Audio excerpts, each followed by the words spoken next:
Nico Williams tolak Barca demi Athletic Bilbao.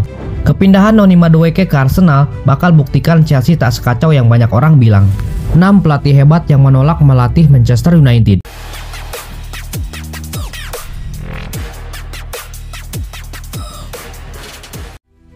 Di saat banyak pemain berlomba-lomba mengejar popularitas dan trofi, Nico Williams justru memilih sesuatu yang lebih berharga, apalagi kalau bukan loyalitas. Pernah didekati oleh klub sebesar Barcelona, Nico Williams punya kesempatan emas untuk bermain bersama para bintang. Punya kesempatan bermain di Liga Champions, dan bahkan bukan tidak mungkin bisa mengangkat trofi besar. Tapi jawabannya, dia menolak. Bagi dia, Athletic Bilbao bukan sekedar klub. Ini adalah rumah, identitas, dan bagian dari jiwanya.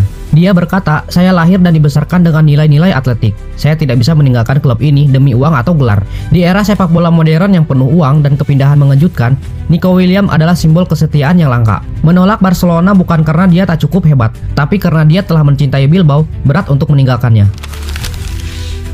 Noni Madueke resmi meninggalkan Stamford Bridge dan kini berseragam Arsenal. Tapi satu hal yang ia bawa dari Chelsea adalah pembuktian.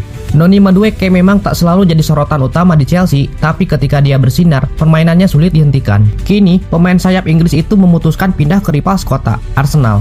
Banyak yang mengira dia hanya akan jadi pelapis, tapi Madueke punya misi, dan ini lebih dari sekedar mencari menit bermain. Saya ingin menunjukkan bahwa Chelsea tidak seburuk yang orang bicarakan. Ada hal-hal besar yang terjadi di sana, tapi kadang tidak dilihat dari luar, ucap Madueke. Madueke tahu, tekanan di Arsenal jauh berbeda, tapi dia juga tahu, di bawah Mikel Arteta, pemain muda bisa berkembang jadi mesin tempur, seperti Martinelli, seperti Saka, seperti Odegaard. Kini, Madueke datang untuk membungkam mereka yang menyebut Chelsea sebagai proyek gagal. Manchester United, klub legendaris dengan sejarah megah, tapi kini mereka bukan lagi tujuan utama bagi para pelatih top dunia. Bahkan 6 pelatih top ini ogah melatih MU. Kenapa ya? Sebelum ke Manchester City, Pep Guardiola pernah jadi opsi, tapi Pep menolak. Menurutnya, MU tidak punya struktur yang mendukung untuk gaya sepak bolanya. Saya butuh sistem, bukan hanya nama besar. MU juga pernah mendekati Klopp, tapi sang pelatih memilih Liverpool. Ia menyebut MU seperti sirkus yang kehilangan arah. Saya merasa tidak cocok, mereka terlalu fokus ke bisnis, bukan sepak bola.